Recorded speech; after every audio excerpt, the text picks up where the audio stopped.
Hello tout le monde, bienvenue sur Viens et suis-moi, écoutez prête l'oreille, je suis Vaya Prière et je suis très heureuse de vous retrouver pour cette deuxième vidéo de notre semaine, dans notre étude du programme Viens et suis-moi, le Nouveau Testament. Et cette semaine, nous découvrons les derniers récits, les derniers enseignements, les dernières apparitions de notre Sauveur Jésus-Christ. Et nous apprenons des derniers instants après la résurrection de notre Sauveur Jésus-Christ. Cette semaine, nous devons lire Matthieu chapitre 28, Marc chapitre 16, Luc chapitre 24 et Jean chapitre 20 et 21. Nous avons vu dans notre première vidéo, une vidéo concernant la résurrection de notre Sauveur Jésus-Christ, un événement marquant et important pour nous aujourd'hui pour comprendre ce à quoi nous sommes destinés. Et nous avons également vu à travers le récit des disciples sur la route d'Emmaüs ce que nous avions besoin de faire pour nous rendre compte et avoir conscience que le Sauveur marche à nos côtés chaque jour de notre vie. Dans cette deuxième vidéo, chers frères et sœurs, nous focaliserons principalement sur le chapitre 21 de Jean, le dernier chapitre des évangiles, et cela va être notre dernière leçon de la vie de notre Sauveur Jésus-Christ. Alors que nous étudions Jean chapitre 21, j'aimerais nous inviter à réfléchir à une question, et c'est la question que les disciples se posent maintenant que le Sauveur est venu, les a enseignés, est mort et est ressuscité. Cela a été tout un voyage pour eux, mais maintenant, ils avaient une question qu'ils se posaient et qu'ils devaient répondre. Et cette question est « maintenant quoi ?» Voyons comment ils répondent initialement à cette question. Selon Jean chapitre 21 verset 3, qu'est-ce que Pierre et un certain nombre d'autres disciples ont décidé de faire après la résurrection de Jésus? Eh bien, ils retournent pécher, parce que c'était des hommes après tout, n'est-ce pas? Mais j'aimerais faire suivre la question par pourquoi pensez-vous qu'ils décident de retourner pécher? La façon dont je le comprends, c'est qu'ils décident en quelque sorte de revenir à leur ancienne vie. C'est ce qu'ils connaissaient et maîtrisaient, la pêche. Jésus était parti maintenant, alors dans leur esprit, la vie redevient comme avant. Et une note rapide ici, à mon avis, personne n'a enseigné les messages de ce chapitre avec plus de maîtrise et d'éloquence que l'apôtre Jeffrey R. Holland dans son discours de conférence d'octobre 2012 intitulé « Le premier grand commandement ». Dans mon esprit, cela devrait être, chers frères et sœurs, une lecture obligatoire avant d'enseigner ce chapitre. J'aime les pensées de frère d'Elder Holland et son évaluation du raisonnement de Pierre pour retourner pécher en Galilée. Il imagine que les pensées de Pierre ressembleraient à ceci. Mes chers compagnons, ces 3 années ont été magnifiques. Aucun de nous n'aurait pu imaginer, il y a si peu de mois, les miracles que nous avons vus et la divinité dont nous avons joui. Nous avons parlé, prié et travaillé avec le Fils de Dieu lui-même. Nous avons marché avec lui, pleuré avec lui. Et la nuit de cette horrible fin, personne n'a pleuré plus amèrement que moi. Mais tout cela est fini. Il a achevé son œuvre et il est ressuscité du tombeau. Il a opéré son salut et le nôtre. Alors vous demandez, que faisons-nous maintenant? Je ne sais rien de plus à vous dire que de retourner à votre ancienne vie en vous réjouissant. J'ai l'intention d'aller à la pêche. Fin de citation. Nous allons donc essayer, chers frères et sœurs, de découvrir ce qui va se passer ensuite. Lorsqu'on lit les versets 4 à 15, voici ce qu'il est dit. Le matin étant venu, Jésus se trouva sur le rivage, mais les disciples ne savaient pas que c'était Jésus. Jésus leur dit, « Enfants, n'avez-vous rien à manger ?» Et lui répondirent non. Et il leur dit, « Jetez le filet du côté droit de la barque et vous trouverez. » Ils le jetèrent donc et ils ne pouvaient plus le retirer à cause de la grande quantité de poissons. Alors le disciple que Jésus aimait dit à Pierre, « C'est le Seigneur. » Et Simon-Pierre, dès qu'il eut entendu que c'était le Seigneur, mit son vêtement et sa ceinture car il était nu et se jeta dans la mer. Les autres disciples vinrent avec la barque, tirant le filet plein de poissons, car il n'était éloigné de terre que d'environ 200 coudées. Lorsqu'ils furent descendus à terre, ils virent là des charbons allumés, du poisson dessus et du pain. Jésus leur dit, apportez les poissons que vous venez de prendre. Simon-Pierre monta dans la barque et tira à terre le filet plein de 153 grands poissons. Et quoi qu'il en eût tant, le filet ne se rompit point. Jésus leur dit, venez manger. Et aucun des disciples n'osait lui demander, qui es-tu? Sachant que c'était le Seigneur. Jésus s'approcha, prit le pain et leur en donna, et il fit de même du poisson. C'était déjà la 3e fois que Jésus se montrait à ses disciples depuis qu'il était ressuscité des morts. Maintenant, pourquoi pensez-vous que Jésus répète ce miracle pour eux?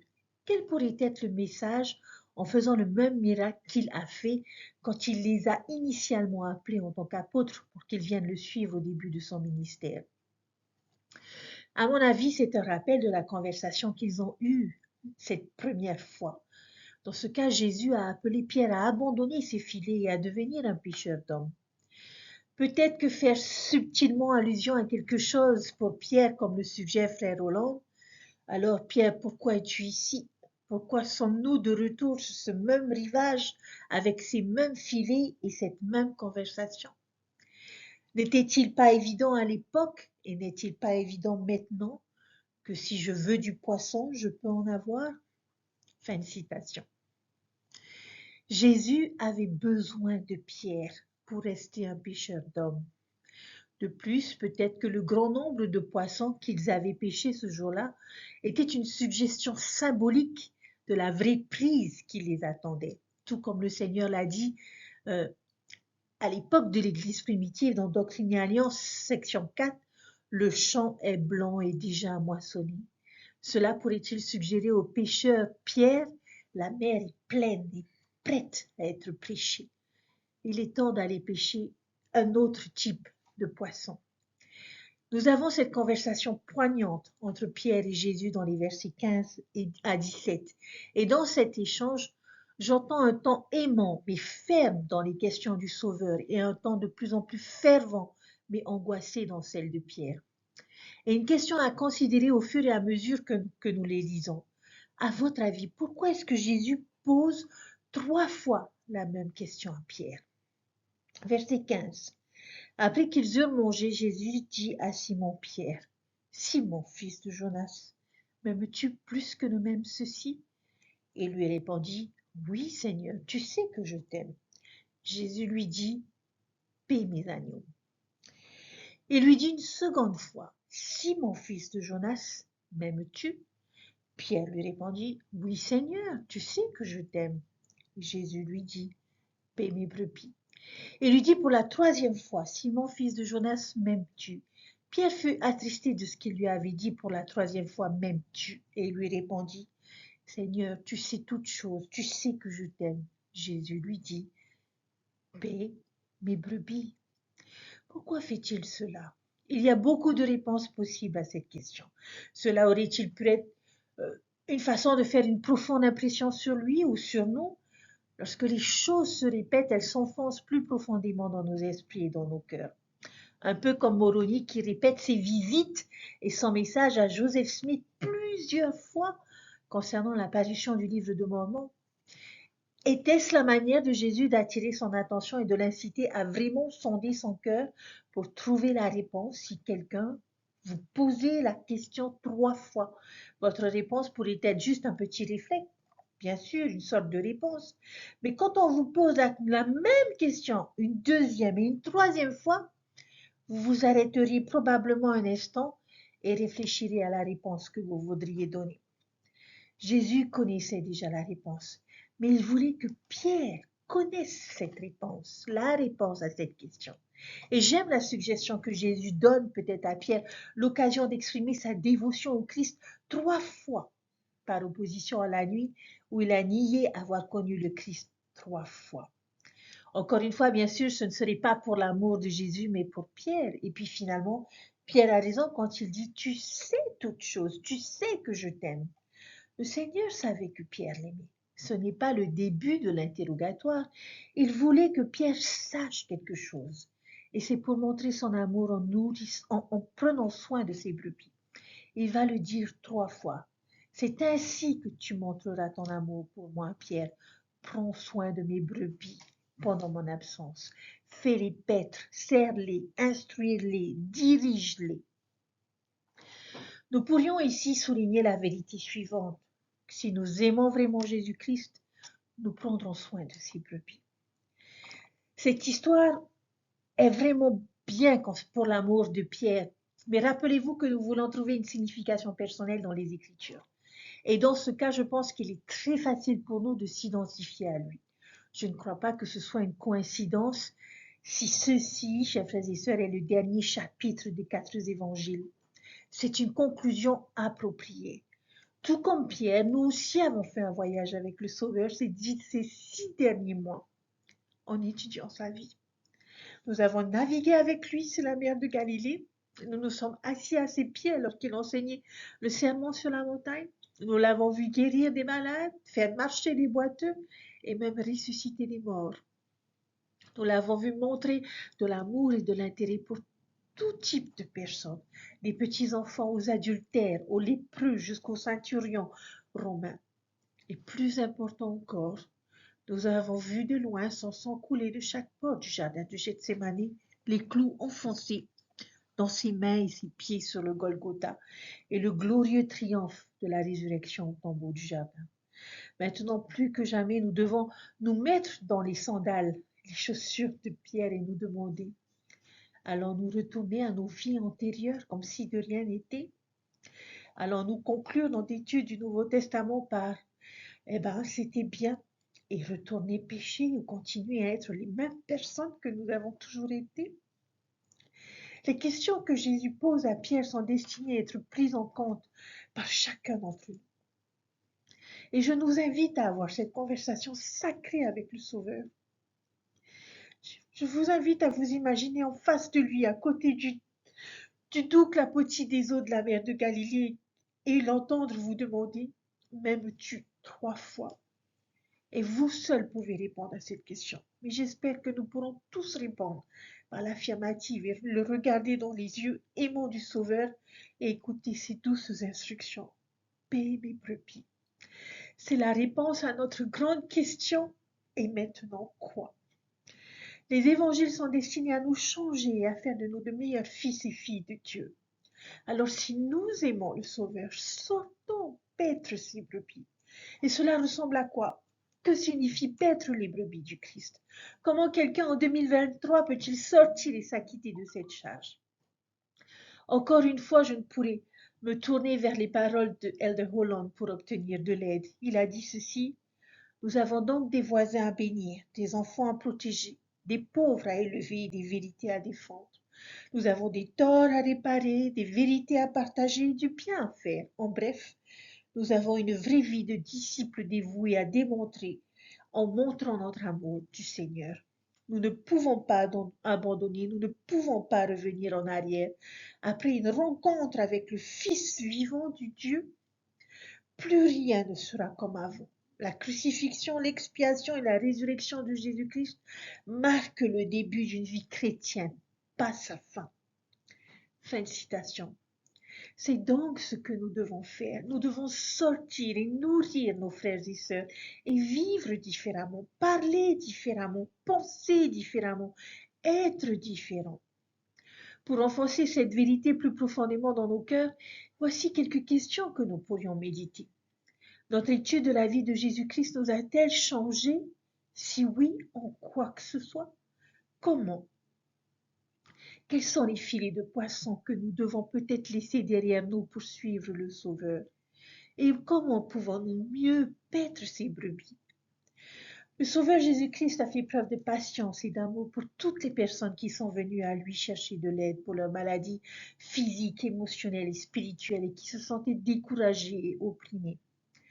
Pour suivre l'exemple du Sauveur, nous devons chacun regarder autour de nous et aller vers les brebis qui sont dans la même situation, les relever, les encourager à poursuivre leur chemin vers la vie éternelle. Ce besoin aujourd'hui est aussi grand, voire même plus grand que lorsque le Sauveur était sur terre. En tant que bergers, nous devons comprendre que nous devons paître chacune de nos brebis pour les mener au Christ, ce qui est l'objectif de tout ce que nous faisons dans l'Église. Le Christ lui-même s'est occupé des personnes, soulageant ceux qui avaient de lourds fardeaux, donnant de l'espoir à ceux qui étaient découragés et recherchant ceux qui étaient perdus. Il a montré aux personnes à quel point il les aimait et les comprenait, et à quel point ils étaient précieux. Il a reconnu leur nature divine et leur valeur éternelle. Même lorsqu'il appelait au repentir, il condamnait le péché sans condamner le pécheur. C'est l'appel que le Christ lance à tous les chrétiens aujourd'hui. Paix mes brebis, paix mes agneaux, fais connaître mon évangile aux jeunes, aux moins jeunes. Édifie-les, bénis-les, réconforte-les, encourage-les, édifie-les, surtout ceux qui pensent et croient différemment de nous. Nous paissons ces agneaux chez nous par notre façon de vivre l'évangile, chers frères et sœurs, en suivant les commandements, en priant, en étudiant les Écritures et en imitant son amour. Nous paissons ces brebis dans l'Église en servant dans les collèges de la prêtrise et les organisations auxiliaires. Nous paissons ces brebis dans le monde entier en étant de bons voisins chrétiens, en pratiquant la religion pure qui consiste à visiter et à servir les veuves, les orphelins, les pauvres et tous les nécessiteux. Et cela, je crois qu'il est essentiel que nous le considérions à la fin de notre étude des évangiles et de la vie de notre Sauveur Jésus-Christ. Mais ce n'est pas tout. Nous n'avons pas encore tout à fait terminé.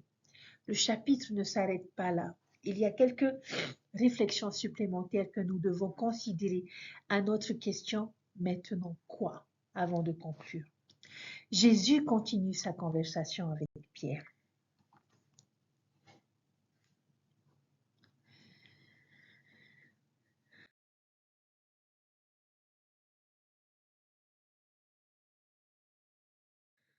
Le Sauveur Jésus-Christ va lui révéler quelque chose sur l'avenir de Pierre, quelque chose de plus dévastateur et difficile à entendre.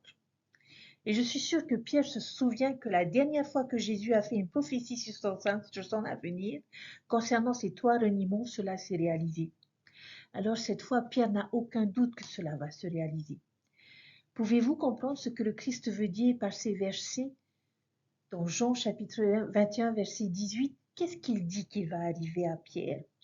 En vérité, je te le dis, quand tu étais jeune, tu te saignais, tu t'habillais et tu allais où tu voulais. Mais quand tu seras vieux, tu étendras tes mains et un autre te ceindra et te conduira où tu ne voudras pas. Si vous ne pouvez pas comprendre cela, regardez le verset suivant, verset 19. Il parla ainsi, indiquant quelle mort il glorifierait Dieu.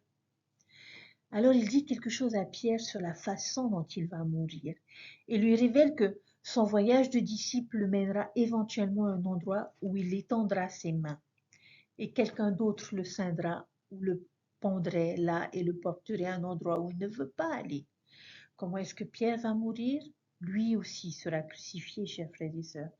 Pouvez-vous imaginer ce que cela aurait été pour lui de faire face à cette réalisation? Il vient d'être témoin de l'horreur et de la douleur de ce qu'est la crucifixion. Et ici, Jésus lui dit, Pierre, si tu choisis de me montrer ton amour en nourrissant mes brebis, elles finiront par te faire ce qu'elles m'ont fait. Et Pierre sera crucifié, la tête en bas, rien de moins. Mais ce sont les prochaines paroles de la bouche du Christ qui ont vraiment un impact. Que lui demande Jésus après avoir révélé cela? Ayant dit cela, il lui dit, suis-moi. Ou l'on pourrait dire suivez-moi. Il demande à Pierre non seulement de le suivre dans la vie, mais aussi de le suivre dans la manière de sa mort. Par conséquent, pour vous et moi, à qui on ne demandera probablement jamais de mourir pour l'évangile, d'être crucifiés pour l'évangile, espérons que nous serions prêts à nous sacrifier, à donner et à faire tout ce que notre Seigneur nous demande afin de le suivre. Alors, quel est notre prochain et maintenant? Suivons le Christ jusqu'à la fin. Qu'est-ce que c'est pour vous? Pierre fait quelque chose de si humain. Il se retourne et voit Jean au loin et lui pose une question au verset 20-21. Alors Pierre, se retournant, voit le disciple que Jésus aimait suivre, qui s'est aussi penché sur sa poitrine au souper et a dit, « Seigneur, quel est celui qui te livre ?» Pierre, le voyant, dit à Jésus, « Seigneur, que fera cet homme ?» J'aime beaucoup cela. Je me vois tout à fait faire quelque chose de similaire. Jésus vient de lui révéler la façon dont il va mourir et les premiers mots qui sortent de sa bouche sont « Eh bien, qu'attends-tu? Et lui, que va-t-il arriver à Jean? Son avenir réserve-t-il une calamité comme la mienne ?» Et nous pouvons lire la réponse de Jésus au verset 22. Il lui dit, « Si tu veux qu'il tarde jusqu'à ce que je vienne, que t'importe? Suis-moi. » Qu'en pensez-vous, chers frères et sœurs? Selon vous, quelle leçon Jésus essaye-t-il d'enseigner à Pierre? Et en passant, ce sont les dernières paroles enregistrées de notre Sauveur Jésus-Christ dans les évangiles. Vous vous souvenez peut-être que dans l'évangile de Jean, les premières paroles enregistrées du Christ étaient aussi une question. Que cherchez-vous? L'évangile de Jean va également se terminer par une question accompagnée de ce que j'appellerai le dernier « Suis-moi ». Quelle est la leçon, chers frères et sœurs? Je pense qu'il nous enseigne à ne pas nous préoccuper des chemins de disciples que les autres empruntent, à nous méfier des dangers de la comparaison. Le chemin et l'expérience de chacun dans la vie seront différents. Mais notre principale préoccupation, chers frères et sœurs, doit être de continuer à suivre le Christ, quoi qu'il arrive. Les chemins de ces deux disciples n'auraient pas pu être plus différents. Pierre va être crucifié et mourir d'une mort extrêmement douloureuse. Mais Jean ne goûtera même jamais la mort. Il arrive à attendre jusqu'à ce que je vienne. Si jamais il y avait un moment pour crier, ce n'est pas juste, ce serait peut-être celui-là. Et la réponse de Jésus est, « Qu'est-ce que cela t'importe? Suis-moi. » La réponse est la même pour nous chaque fois que nous nous sentons tentés de comparer nos vies négativement ou positivement avec la vie des autres. Les deux habitudes sont spirituellement dangereuses. Nous pourrions être tentés de demander des choses comme « Pourquoi dois-je passer par cette épreuve et que sœur un tel ne le fait pas? Pourquoi est-ce que tout semble aller bien pour frère un tel et pas pour moi ?» Ou nous pouvons même avoir du mal avec le type de comparaison opposée. Pourquoi ma vie semble-t-elle si bénie et pourquoi cet autre pauvre individu lutte-t-il tant? Peut-être que nous commençons à nous sentir coupables, que nous semblons avoir plus de facilité. D'une manière ou d'une autre, chers frères et sœurs, la comparaison est dangereuse pour notre santé spirituelle. Pourquoi est-ce que je ne reçois pas ces bénédictions et ces cadeaux? Pourquoi n'ai-je pas le même appel? Pourquoi dois-je endurer cette épreuve? Et eux, et eux. Nous sommes parfois beaucoup trop préoccupés par le destin, les épreuves, les récompenses et les bénédictions des autres. À toutes ces questions, la réponse du Seigneur est la même. Si je veux qu'ils aient cette vocation et que vous en ayez une autre, si je veux que vous souffriez de cette maladie, mais qu'ils aient une santé parfaite, si je veux qu'ils aient ce talent alors que vous ne l'avez pas, si je veux que vous fassiez face à ce défi alors qu'ils ne le font pas, la réponse à toutes ces comparaisons est la même. Qu'est-ce que c'est pour toi? Qu'importe, suis-moi. Parlons des derniers mots célèbres. Nous avons suffisamment de raisons de nous inquiéter en essayant de suivre notre propre chemin de disciple sans ajouter le fardeau de comprendre le pourquoi de tout le monde, chers frères et sœurs. Notre préoccupation majeure est de suivre le Christ. C'est la seule chose dans la vie dont nous devons nous inquiéter. Pas à quel point mon voisin suit ou ne suit pas, ou mon évêque, ou Joseph Smith, ou d'autres religions, ou les autorités générales. C'est comment je suis. Je ne dois pas laisser les forces ou les faiblesses des autres déterminer quel genre de disciple je veux être. C'est entre nous et Dieu. Et nous avons le contrôle sur notre vie et notre seule vie. Et c'est là que nous devons nous concentrer. Dans Jean chapitre 1, 21, nous avons appris beaucoup de ce chapitre sur la réponse à la question « Maintenant quoi ?» Maintenant que j'ai rencontré le Christ, maintenant que je comprends ses enseignements, son exemple, son sacrifice, son cheminement, que dois-je faire? nourrir ces brebis, endurer jusqu'au bout, me méfier de la comparaison et surtout le suivre. Maintenant, qu'est-ce qu'ils vont faire à ce sujet? Quelle est leur résolution? Quel est leur plan? Comment seront-ils différents? Et avec cela, je voudrais juste dire que cela a été une telle joie et un tel privilège d'étudier la vie du Christ avec vous cette année.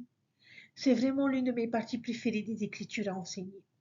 Chaque fois que nous étudions Matthieu, Marc, Luc, les gens, mon témoignage grandit. Mon amour pour Jésus-Christ s'approfondit. Et j'espère que cela a également été votre expérience ces 6 derniers mois. Merci de passer ce temps avec moi chaque semaine. Je me sens chanceuse et bénie d'avoir la chance de partager mon amour des Écritures avec chacun d'entre vous chaque semaine. Je l'aime et je pense juste que chacun de nous est incroyable, que nous nous soucions suffisamment de l'Évangile pour être prêts à rechercher ce genre de contenu et à passer ce genre de temps à écouter et à apprendre. Et cela en dit long sur nous et notre condition de disciples, notre engagement envers le Christ. Merci d'avoir parcouru ce chemin avec moi et d'avoir appris avec moi. Nous n'avons pas fini, bien sûr. Nous avons le reste du Nouveau Testament à étudier. Tant de choses à attendre avec impatience. La semaine prochaine, nous commencerons notre étude du livre des Actes qui continue l'histoire de l'Église du Christ et nous verrons les apôtres vraiment intensifier leur rôle de dirigeants de l'Église. Nous allons rencontrer l'un des plus grands héros des Écritures de tous les temps, l'apôtre Paul. Nous étudierons son histoire, ses épîtres, qui sont certes un peu plus difficiles, mais si nous consacrons du temps et des efforts pour les comprendre, elles nous récompenseront grandement. Et l'un de mes livres préférés de toutes les Écritures nous attend, qui est ce livre fascinant de l'Apocalypse à la fin du Nouveau Testament, où nous allons plonger profondément. Il y a de grandes choses à venir, chers frères et sœurs. Alors je prie pour que vous restiez avec moi et que nous puissions poursuivre ce voyage ensemble.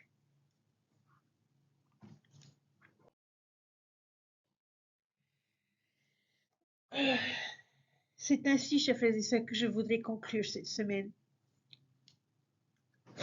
J'aimerais vous donner un petit aperçu bonus de ce que j'ai décidé d'ajouter. J'aime beaucoup la conclusion de Jean aux évangiles dans les versets 24 et 25, où il est dit « C'est ici le disciple qui rend témoignage de ces choses et qui a écrit ces choses, et nous savons que son témoignage est vrai. Il y a aussi beaucoup d'autres choses que Jésus a faites, lesquelles, si elles devaient être écrites toutes, je suppose que même le monde ne pourrait pas contenir les livres qui devaient être écrits. Amen. » J'aurais aimé que le monde chrétien se concentre sur les derniers versets de l'évangile de Jean plutôt que sur les derniers versets du livre de l'Apocalypse, également écrit par Jean, en ce qui concerne d'autres écrits sur Jésus-Christ. Savez-vous de quel verset de l'Apocalypse je parle? Ceux qui disent « Car je témoigne à tout homme qui écoute les paroles de la prophétie de ce livre. Si quelqu'un ajoute à ces choses, Dieu lui ajoutera les fléaux qui sont écrits dans ce livre. Et si quelqu'un retranche les paroles du livre de cette prophétie, Dieu retranchera sa part du livre de vie et de la ville sainte et des choses qui sont écrites dans le livre. » Maintenant, nous savons que ces versets ne signifient pas un moratoire sur les Écritures et les prophéties, mais étaient simplement un avertissement concernant le changement des mots du livre de l'Apocalypse lui-même, une charge de ne pas jouer avec les écrits de Jean. Mais si seulement le monde s'était concentré sur les derniers versets de l'évangile de Jean et sa lamentation, qu'il n'y avait pas assez de choses écrites sur Jésus, peut-être qu'ils auraient été plus ouverts à d'autres témoignages de Jésus-Christ que nous trouvons dans le livre de Mormon. Chers frères et sœurs, Dieu vit et Dieu nous aime. Jésus-Christ est ressuscité et il vit et il nous aime. Maintenant quoi? Après avoir vécu toutes ces expériences avec notre Sauveur Jésus-Christ, je prie avec toute la profondeur de mon âme que nous ayons le désir et l'engagement d'être de meilleurs disciples de notre Sauveur Jésus-Christ et d'être disposés à le suivre, à suivre son exemple, à suivre ses enseignements, à nous efforcer d'être de meilleurs disciples. Et je sais que si nous le faisons, chers frères et sœurs, en nous concentrant sur nous et nous-mêmes et en donnant le meilleur de nous-mêmes, quoi qu'il arrive, quelles que soient les personnes qui nous entourent, je vous témoigne que les bénédictions seront grandes. Les difficultés seront toujours là, mais les bénédictions les accompagneront. Et ces difficultés ne seront là que pour nous forger et nous aider à devenir ce que Dieu voudrait que nous soyons.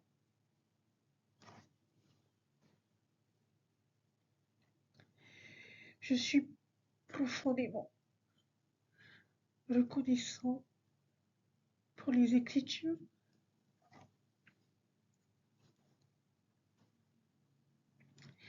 qui m'aident chaque jour à mieux connaître mon Sauveur et mon Père céleste. Et je leur suis reconnaissante pour ces livres et ces récits sacrés qui sont à ma disposition aujourd'hui. Je sais que les Écritures sont la parole de Dieu et qu'à travers elles, nous pouvons être enseignés, fortifiés et soutenus. Je vous aime, chers frères et sœurs. Merci d'être là. Merci pour vos messages d'encouragement. Je m'efforcerai toujours de donner le meilleur de moi-même et en tout cas d'être un instrument entre les mains de notre Père Céleste pour vous aider, pour nous aider à comprendre cet évangile de manière à être de meilleurs disciples et à préparer la venue de notre Sauveur. Je laisse toutes ces choses au nom de Jésus-Christ. Amen. Je vous souhaite un bon week-end, chers frères et sœurs, un week-end édifiant où vous pourrez ressentir l'amour de notre Sauveur Jésus-Christ et que vous pourrez voir votre témoignage fortifié. Prenez soin de vous et je vous dis à très bientôt pour de nouvelles aventures. Bye.